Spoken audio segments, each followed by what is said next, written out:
The new Harleys are out and I'm buying that sweet new Street Glide ST. Let's see here, what's the price in Canada? $36,399. Let's consult the official Harley-Davidson calculator for the monthly payment. $620. I guess I can swing it. No more of those $7 Starbucks lattes. It's back to Tim Hortons for me, I guess. I mean, 36 G's is steep, but not crazy, right? Stop. What about 54K? Is that crazy? Because that's what you'll pay for that bike in Canada. And if you're American, you'll pay about 43K, depending on the taxes in your state. How? In this video, I'll show you how motorcycle dealers and all financing schemes, cars, furniture, appliances, whatever, use deceptive strategies to get consumers to spend more than they intend to and shackle them in debt for years. I'm not making this up. That shiny new Street Glide ST will cost you about $54,000 if you finance it. Now, I'm in Canada, so I'll use Canadian prices and taxes because that's what I know. For exact numbers in your area, you'll have to apply your local MSRP and taxes. However, wherever in the world you are and whatever you're financing, the tactics and markups described in this video are the same. This may be hard to watch if you're financing a bike right now, but it might change your mind about ever doing it again. And if you're thinking about financing, it might give you pause. Being informed is always better than going in blind, so settle in and enjoy the video. And if you find this info valuable, consider hitting the like button and subscribing to the channel.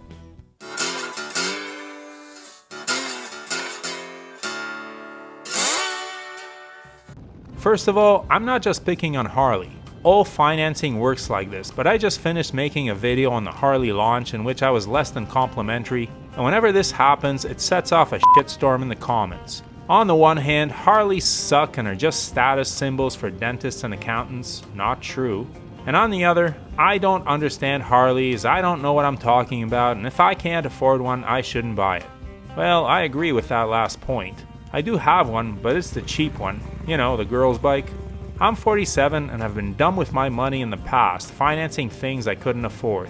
And by definition, I couldn't afford them, because if I could have, I wouldn't have financed them. But all these comments got me thinking. Who are all these accountants and dentists riding expensive baggers? Are all riders on new Harleys just a bunch of rich guys flexing their wealth? So I did some research and what I found shocked me.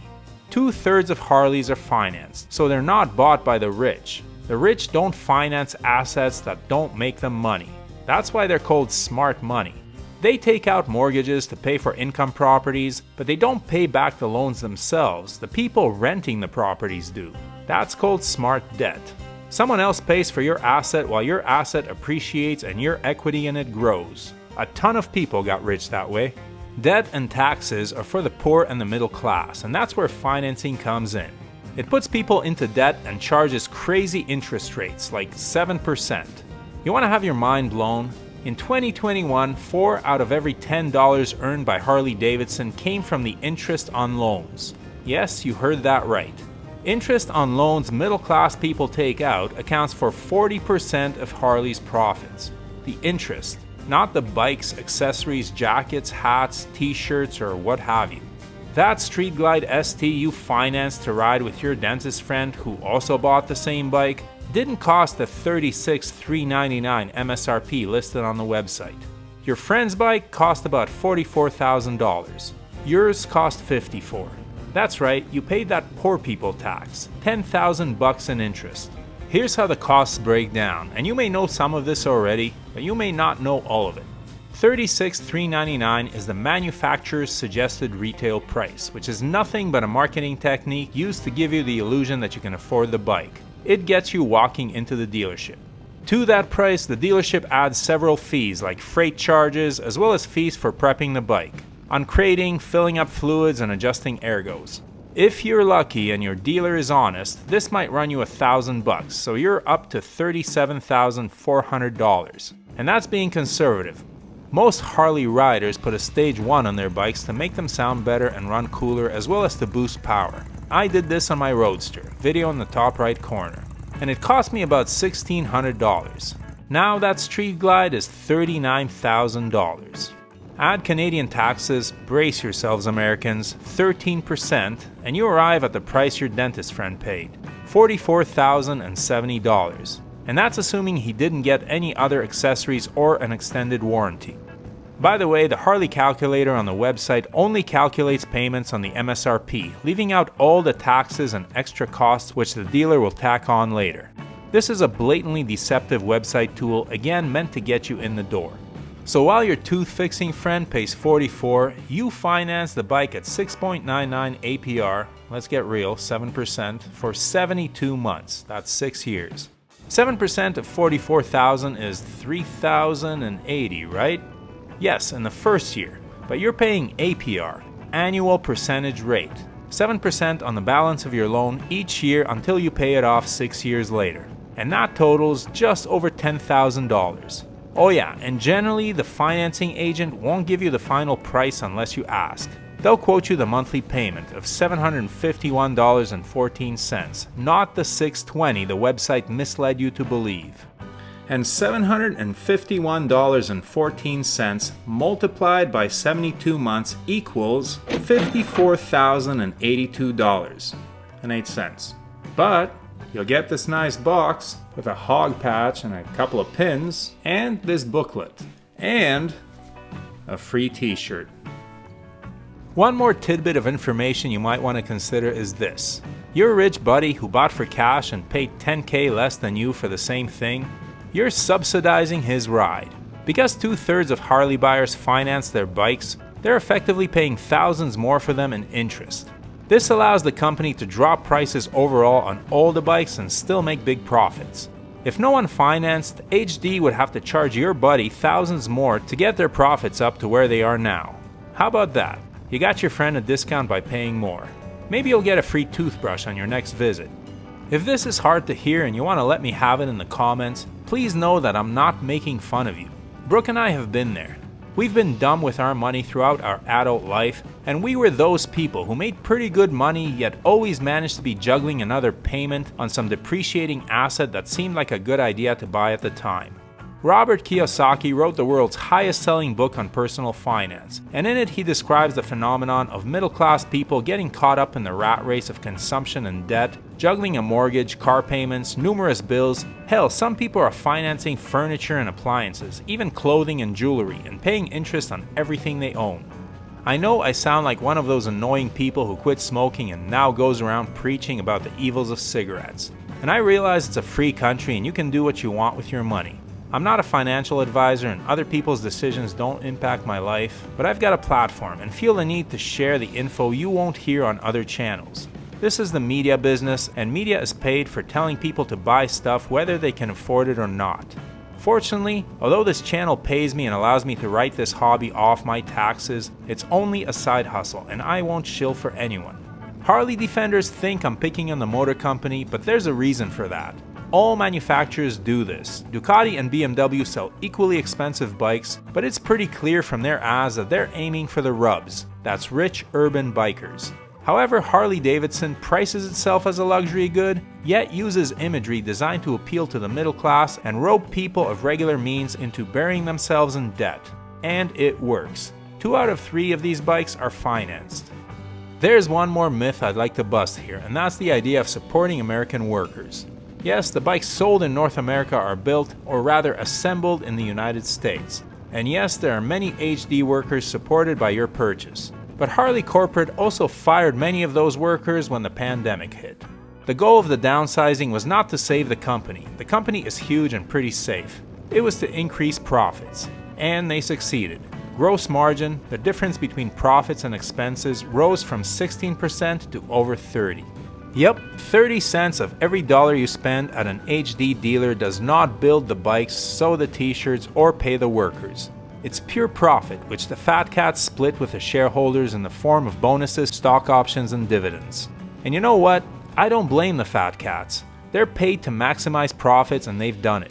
I can't help but wonder, however, if those 500 workers they laid off in 2020 would like a share of that 30%.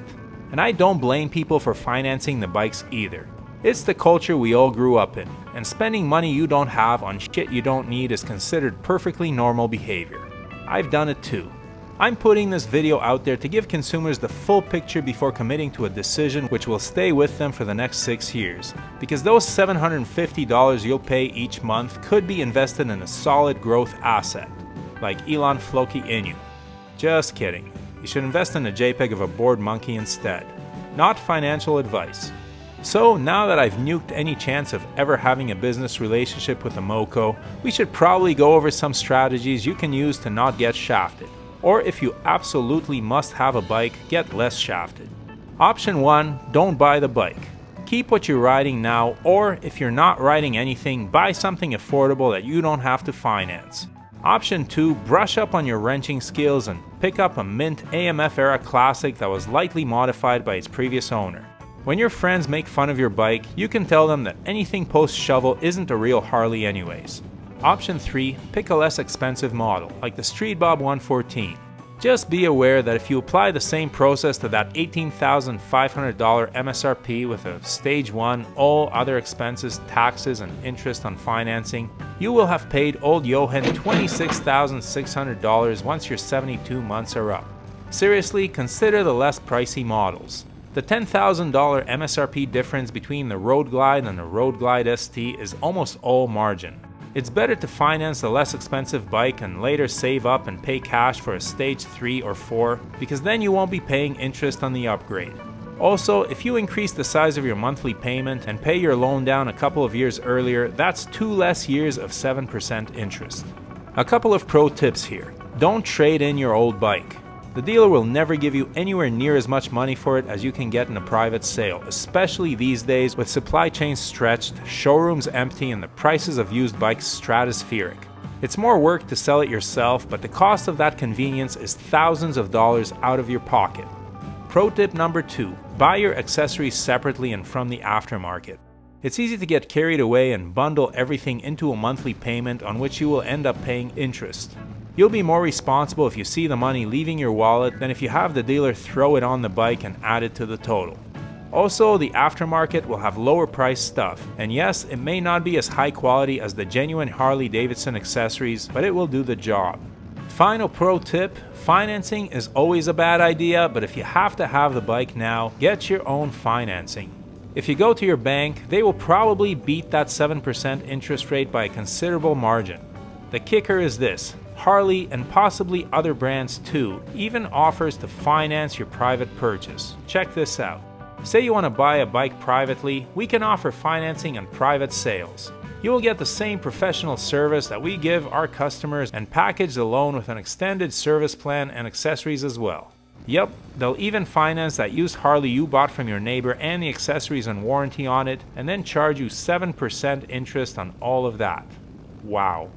So again, am I blaming the Harley brass for doing this? They're just doing their job, making money, and hoping that consumers don't educate themselves about all of these bothersome particulars.